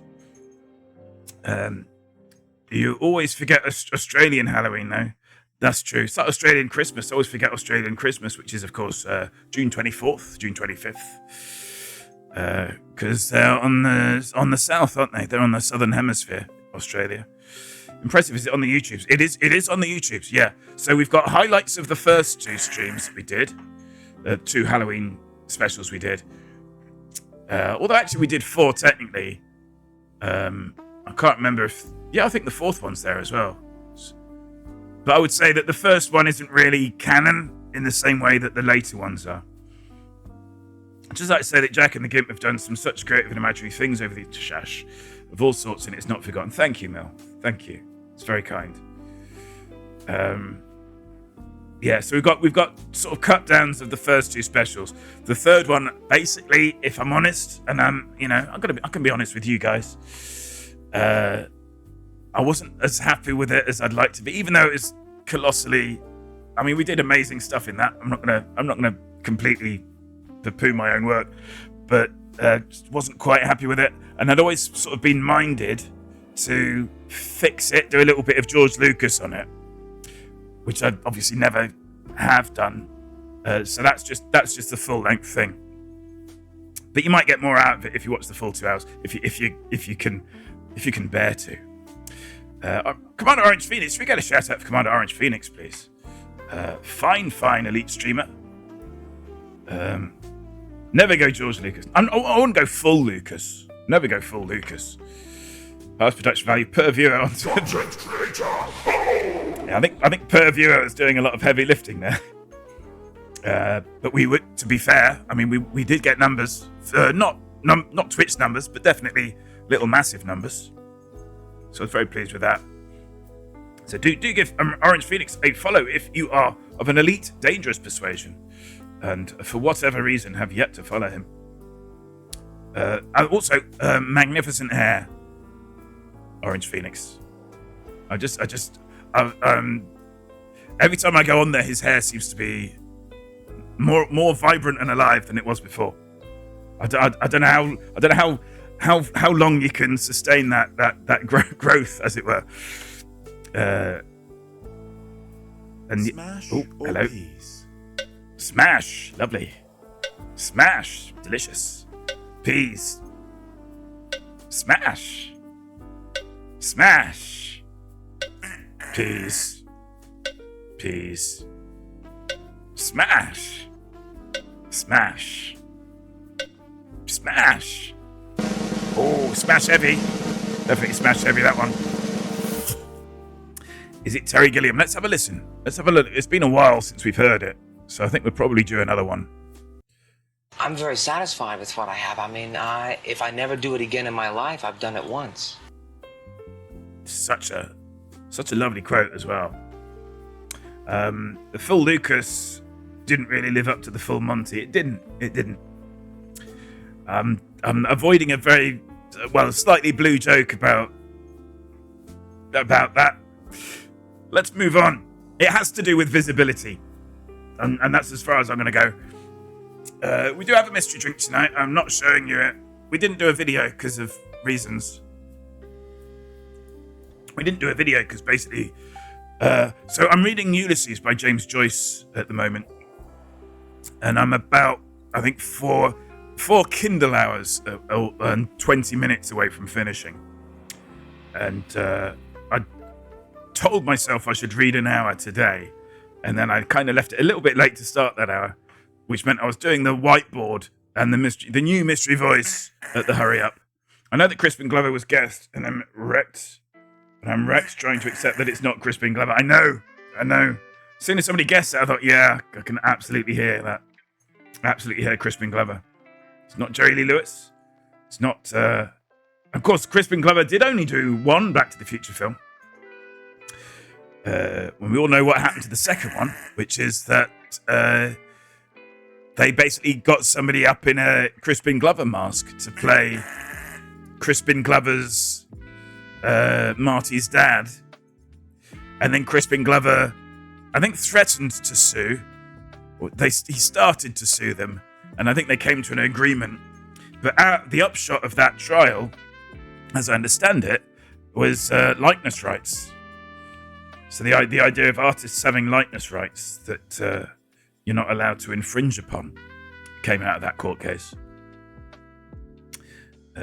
Teller. We have actually had Teller Nighttime Blues. I don't know if you knew that, but we have ! Old voice in chat if you want to hear what Teller says. Sounds like. Of course, everyone assumed I was going to be electrocuted, but in fact, her end was slightly different. Okay, so that was Jane Asher. My mistake. Jeff Capes, not Jeff Capes. It's not Howie Mandel. Howie Mandel's never done anything just once, has he? Let's be honest. Let's be honest about Howie Mandel for a second. COVID. He's in it for the long haul. The crab joke. He's in it for the long haul. The crab joke. I was worried I was going to get fired from my job at the crab farm. But in the end...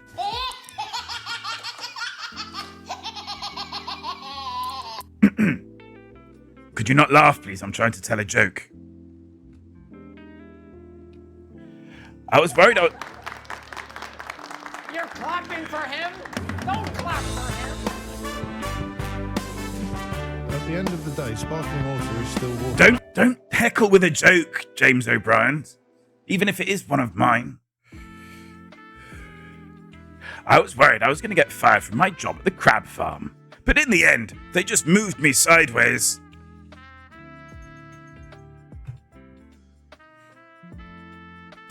Of course you can laugh at the jokes. I'm being a silly. I was doing a bit. Have you ever done a bit? Or Charles Lindbergh, the cheese magnate. Imagine being a cheese magnate. Like walk through the delicatessen at Waitrose and you'd just come out covered in Caerphilly. I'm going to be dreaming about that tonight. Yeah. I'll put some... we're getting quite a list together here of things I need to put on the YouTubes.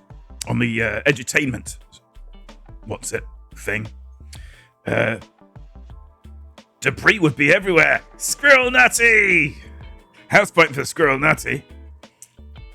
For that excellent cheese bun. It's right up there with the mascarpone one. Which is, of course, what cheese do you use to disguise a horse?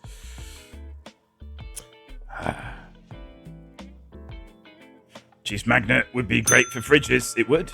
Or would it? I think it'd be quite awkward. Because you'd be getting the cheese out of the fridge and then suddenly out of your hand. So yes, if you are watching us, you can join one of our houses, which has nothing to do with She Who Will Not Be Named, and everything to do with going to school in the 70s and 80s. Thank you very much, Garrison4, for stacking the drinks up in the fridge. Exclamation mark fridge if you want to see how many drinks are left. Bernard Matthews. It's not Bernard Matthews of Turkey fame. I'd rather rub my nipples with cheese than chili powder. What about cheese that's got full complement? 99 drinks. 99 drinks. Yeah, you can join one of the houses. Houses are Baker, Aston, Nolan, and Gubby. So exclamation mark house if you have not been assigned to a house. You will be assigned to a house. And then you can win house points for your house. We reset everybody's house points every quarter. But whoever wins the most house points in that quarter gets a genuine physical prize. And we reset the house's points every year once we work out which house has won. And you can see how that's going. We get punished for cheese puns in other streams. Yeah. That's shameful. Oh. Why did the cheesemaker have his house made backwards? I got a 5 minute timeout on a Frontier Development stream for making that joke. That's the joke. Why did the cheesemaker have his house made backwards? So he could watch television at the same time. A joke that's too rude for me to explain when we used to do explain the joke. I am going to bring that back. I keep threatening to. I'm going to bring that back, but it's going to be more of a kind of I've got a list of jokes that I want to explain. So it's not going to be quite, explain this joke, because that stopped bringing me joy, doing it that way round, where you crack a joke in chat and get me to explain it. I thought, now that'll be fun, because I'm not going to know what it is, and I reached a point with it thinking, no, this feels like work. So we're gonna change it up a little bit. So yeah, Aston 67 points, a full 50 points ahead of Baker, and a mere 23 points ahead of Nolan. Ooh. Ooh la la. Yeah, we've got quite a. I can't remember. Well, no, it's not bad actually. The cooldown on it. We have to be quite careful with the cooldown on the house command because of how it works. Nolan for the win. Nolan for the something. Nolan for the something. Nolan for the silver. So you want us to do the work instead? No, I'm not asking you to explain the jokes. I'm explaining my own jokes. That's how it's going to work. It wasn't even explaining the crab joke, because I felt like that was such a fixed thing, explaining the crab joke, that and I tried as best as I could with explaining the crab joke to just make it longer each time that I explained the crab joke. I like Colin Baker, but our score sure is reflecting the public opinion of his doctor. If it helps at all, Capello,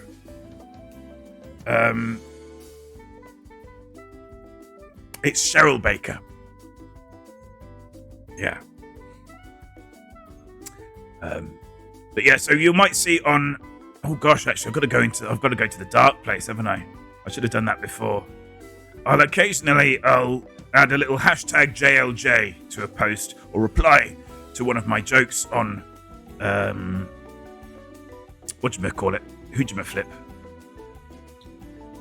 Blue Sky, with hashtag JLJ, which basically means I'm sort of earmarking that joke. It's a joke that I will have come up with, might not be original with me, because different people come up with the same jokes. my dear friend Lindsay Fenner worked on the Radio 4 comedy show Newsjack, which had an open door policy. Anyone and everyone could send jokes in inspired by the week's news. And what that basically meant, and I think this is interesting in a couple of different ways, but what would basically happen is you'd get like 200 people making the same joke. And because this would have been paid work, you can't just give the money to the first person who sent that joke in. What you have to do is tear that joke up, put it in the bin. But if 200 people have sent that joke in, you probably want to do that anyway. She's not breaking any records on the scoreboard. This is true. Excellent work. Excellent work. She just lacks dedication. That's. It's sad, but it's true. She kept the sonic screwdriver under her skirt. She'd rip. Oh, I see. Yeah, in order to get to it. That's if Cheryl Baker was Doctor Who. That's definitely how it would go. Definitely how it'd go down. Yeah.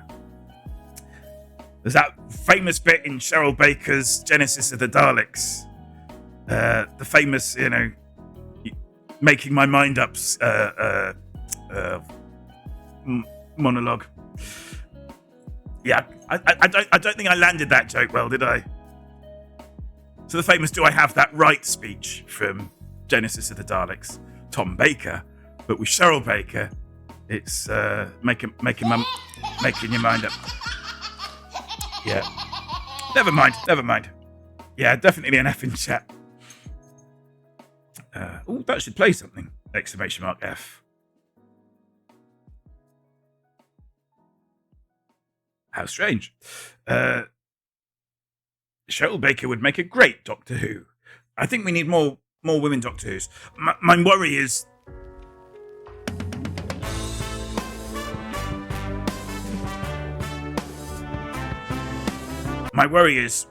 and I guess we're already past this in a sense, because we've had 2, possibly 3. That's a can of worms. Doctors of colour, and 2, maybe 3, remains to be seen, female doctors. So I guess we're past it. But the worry is, but in terms of like main role havers, we had 1, possibly 2, can of worms, doctors of colour, and 1 female doctor. And yeah, I kind of hope that there will be more, because otherwise then it's just like, oh, we did that. And especially when it was done, I think the show hasn't been in its best health, shall we say. I got quite a bit of love for not love, respect. Yeah, if you can't make them love you, at least make them respect you. For I can't even remember what it was called now. It was the Chibnall season where like the universe was being destroyed. I can't remember what it's called. It had a name. This is how much I respect it. I respected it enough to forget the name. I quite liked the scope of it. I quite liked the fact that they were really punching heavy with it. But I feel that the reason why that happened was Chibnall, I think, basically just wanted to use Doctor Who as a springboard for doing Guardians of the Galaxy. If you look at Guardians of the Galaxy and that run, that season, a lot of the same buttons are being pressed in terms of even like the massive title cards. And you've got a character that's a dog instead of a character that's a raccoon. You've got this sort of essentially this group of characters around the Doctor that feel more squaddy than usual. Still haven't watched anything post Jodie. She was great but utterly wasted. Yeah. Wait till you get a load of shooty. But yeah. And 12 through to 15 were all good actors with poor writers. Yeah. And Chibnall made some really bad decisions about the show. The story goes, and I don't know how true this is, but the story goes, it was either Russell T or Moffat. I think maybe it was Russell T Davies saying this to Moffat as Moffat came in. Whatever you do, don't let them take away the Christmas special. And whether Moffat passed that on to Chibnall or not, I don't know. But when Chibnall took over, the first thing that went was the Christmas special. The big feeling it's going to get cancelled again. I feel like it's when the next season is going to be rather than whether. I think there is going to be another season. It's just a matter of when. Which is annoying because I feel like there was that bit where Doctor Who was semi-cancelled under Colin Baker. And there was a gap, and then it came back with McCoy. And I kind of feel like we keep having those sort of mini cancellations. I think Who needs a break to figure out what it wants to be. Yeah, possibly. I feel like Russell could have done it if Ncuti Gatwa hadn't been finishing up Sex Education, the TV show, and so was around more for the first season, so that hit the ground running. There's this sense that keeps happening of arcs being started, and then so this happened with The Companion as well, because I don't believe for a minute that the way that Ruby left the show was how Ruby was supposed to leave the show, because it just didn't work narratively. What's so unusual about Ruby is that she's actually normal, and it's like, well, that doesn't quite make sense because of how she's reacted to. There's a bit where sort of Ncuti scans her again without her consent, and there's something in the scan that he is fascinated by. And again, we never find out what that is. And I think we're supposed to think that actually he was fascinated that there was nothing there.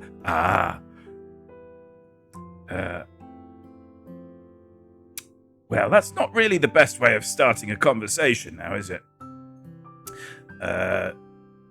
Belfie. When have RTD's arcs ever worked narratively? There is that. But I think they, even by Russell T Davies' standards, their arc, not great. Attempting to turn it into edutainment was a huge backfire. Oh gosh, yeah. So that was sort of the first season of Jodie Whittaker, yeah. Which is, I think, why the pivot. I mean, it was like a neck-breaking pivot that second season.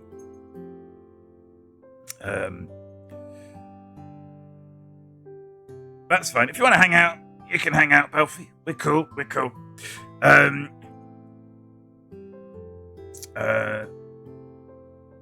Yeah. And this sort of thing of like ending Jodie Whittaker's run with David Tennant and then ending Ncuti Gatwa's run with Rose. The actor's name's gone completely. Yeah, and it's sort of like, but you've literally just done this, Russell. And yeah, part of Billie Piper. Thank you, MC. Yeah, and part of me obviously is like, oh, it's Billie Piper. But another part is like, you've literally just done this, Russell. You can't just do it again. And the suggestion as well, I don't think we're getting full on Billie Piper as the Doctor. It's going to be like another mini season or just for the special, if there is a special. And there's been no word about that, unless they're going to spring a Christmas special on. But they can't make anything Who without it leaking, unless it's entirely shot in a studio that is in Billie Piper's house. Yeah, I don't think they've made anything, have they? I don't think RTD knew what he was planning to do with Piper when he shoved her on screen. No, not at all. I didn't get that impression either.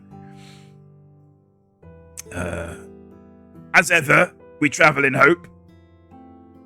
But the show doesn't arrive as much as it should. Oh.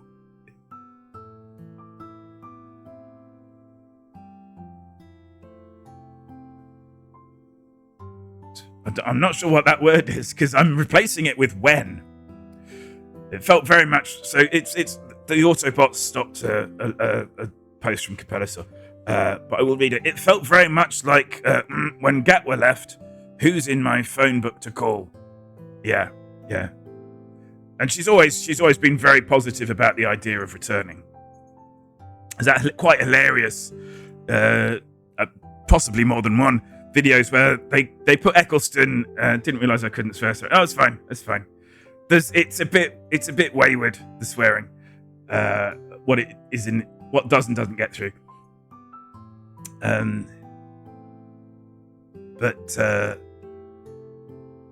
Yeah, so they'll get Eccleston out and they'll get Piper out to talk about who, because obviously Piper was originally Eccleston's companion.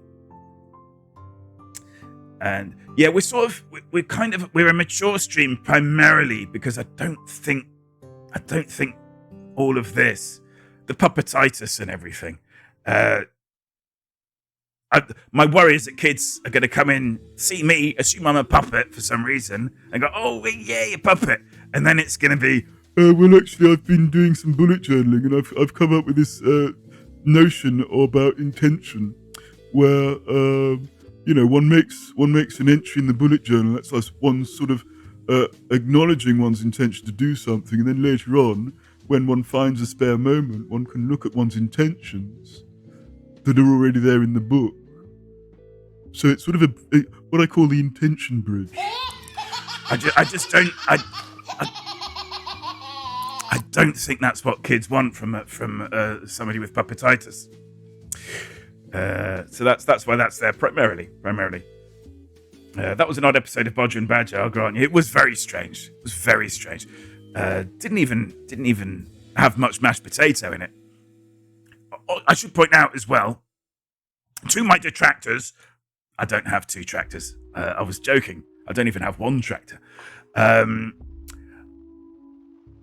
We did Smash or Peas because it's a play on words for smash or pass, you see.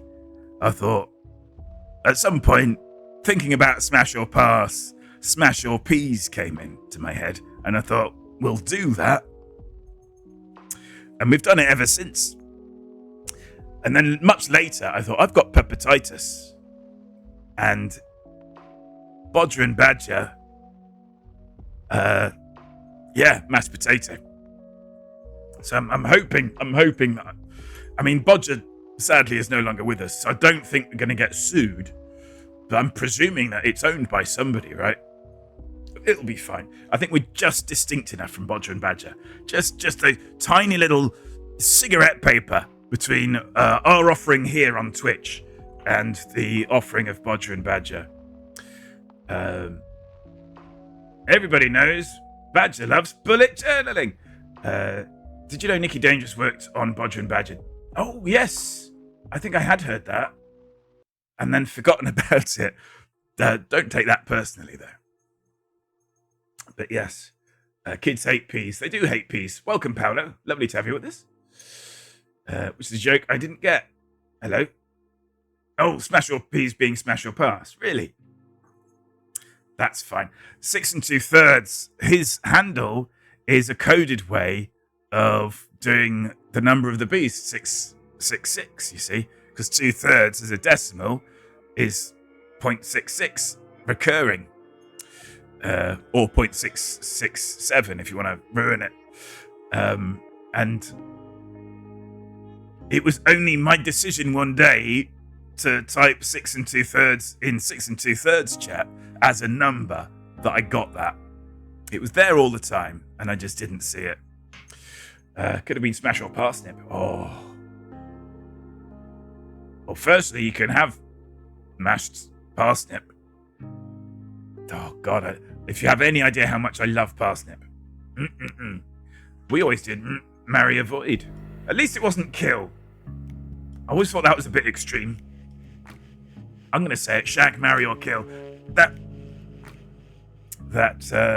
Yeah, that always seemed a little bit like, well, that escalated, didn't it? That escalated quite a bit. Satan's vegetable? What, parsnips? Parsnips are they're god tier, man. God tier. Yeah, see, OP knows. Oh, yeah.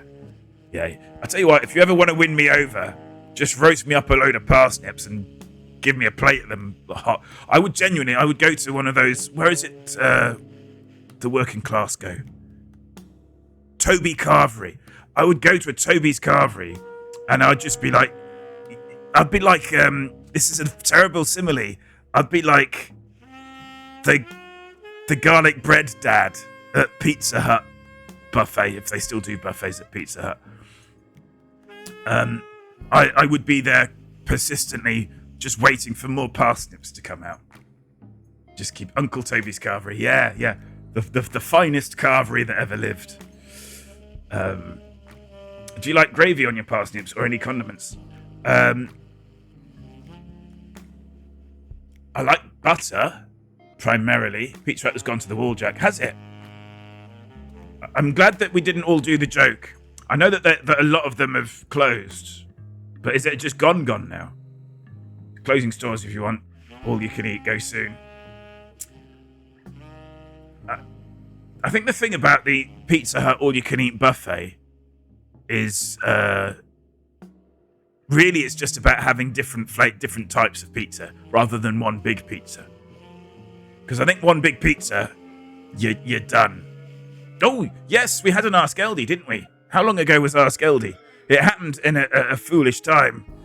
During the 3-minute window, somebody did an Ask Eldy. Freddie Dingo!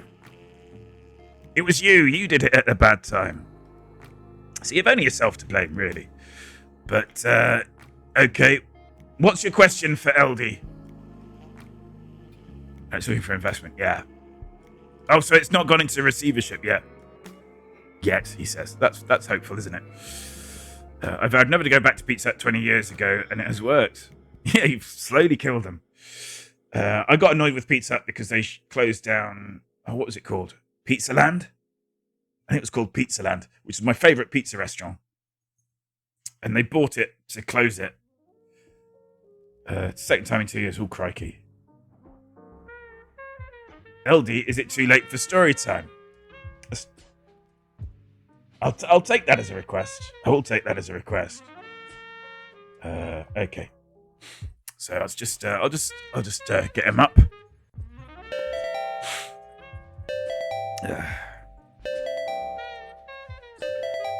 What time is it?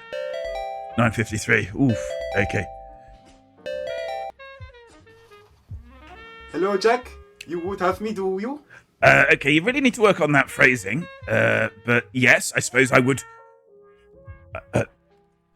I would like to do you. We've got a question for you. But I have so many keys to hang. Yes. I'm sure they can wait. I mean, it's not like people are clamoring for their keys, are they? Exclamation mark, check in if you want to melt your brain right now. Okay, so you know Freddie Dingo?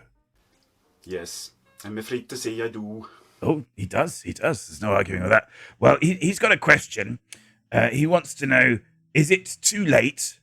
Is it too late for story time? Modesty forbids me answering, sadly. Or happily, if you cradle my meaning. I'm totally lost now, LD. I'm not going to lie. I'm going to repeat the question because I think you might have misheard me. Is it too late? This is like, I feel like this question, Freddie, by the way, is kind of like, are you ticklish? But I'm gonna put it anyway. LD, do you think it's too late for story time? The story time redeem? It wouldn't hurt. It wouldn't hurt, would it? It would hurt a little bit, yes. Well, there you are then. What? Oh, fine. Yeah, it seems it's not too late. Story time. It's not too late for story time. Okay, thanks, LD. Okay, story time it is. I think I've not got it set to... I think it's still set to James Joyce. Story time is a good way to get to sleep. It's a lovely way to get to sleep. I've got to sleep in a few minutes, by the way. Yeah, just drift off to my dulcet tones. Where are we? Home?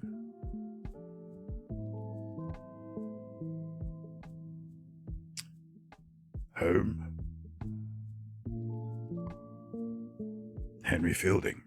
I can't remember what chapter we're on. This is the problem with pausing mid-chapters, and I then forget which chapter we're on. But anyway, it's time for this. Can we do it from the screen? Let's find out, shall we?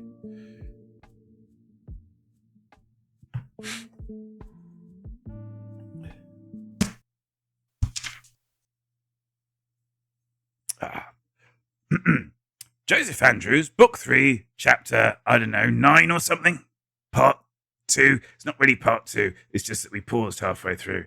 I would love a nighttime Jack Little story to send me off to sleep. Well, you're in luck. You're in luck. I've redeemed it regardless of his answer, though if he'd said yes, it'd have been funny. He did. The servants, who were ordered to secure Adams and Joseph as safe as possible, that the squire might receive no interruption to his design on poor Fanny, immediately, by the poet's advice, tied Adams to one of the bedposts, as they did Joseph on the other side. As soon as they could bring him to himself, and then, leaving them together, back to back, and desiring the host not to set them at liberty, nor to go near them till he had further orders, they departed towards their master, but happened to take a different road from that which the captain had fallen into. Believe it or not, that's the end of the chapter. Yeah, that's twice that's happened. What I need to do is when I get to the pause, before I decide whether I'm going to stop there or not, I just look at the next page. Tying people to their bedposts. I know, right? It's just no way to carry on. No way to carry on. Rigged? Never rigged. You can check it. You can check in your copies at home. That wasn't rigged. I denied it 3 times, and I didn't hear a cock crow, so I think we're in the clear. Biblical references. It is Sunday. It's 9:57 as well, which means that time has beaten us, and I need to find if we are. I feel like we're in a raiding situation. I feel like it's been quite busy tonight, in the best of ways. So let me have a look.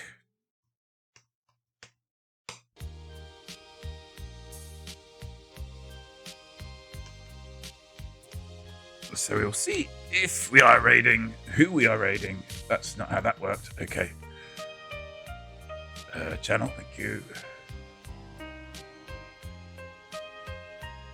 Silence. Who have we got? Ooh. Now, here's the thing.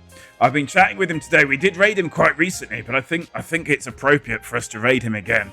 I am talking, of course. Smash or peas? Bob Ross. Oh, peas. Smash. Lovely. Smash. Gorgeous. Peas. Smash.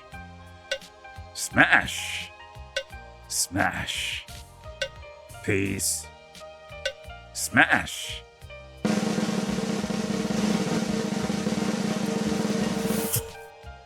It occurs to me, we do owe somebody an Ask Eldy.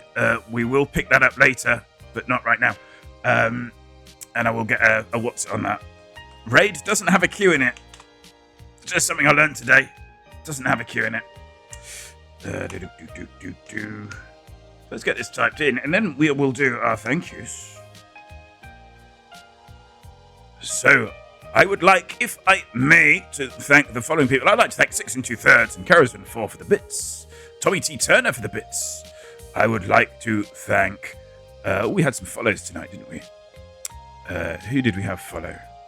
Jim. I want to say Jim.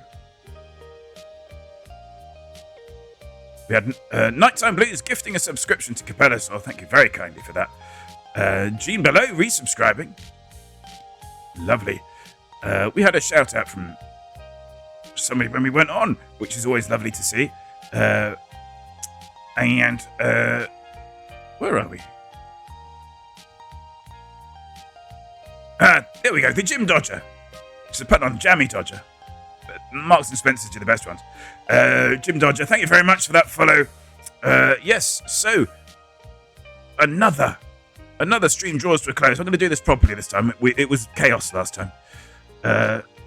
Would like to thank Jack Little for the stream. Thank you, by the way, yes, and thank you everybody who's hung out with me tonight. I've enjoyed tonight. I was a bit trepidatious because it felt a bit thin going in Kerrison. Thank you, Kerrison. Thank you for stream. But yeah, I think if it takes 48 minutes to get to the whiteboard, I think we're doing okay, aren't we? I think we're doing okay. So yes, it remains for me to thank N Curtains and I think Orange Spark here for the moderation tonight.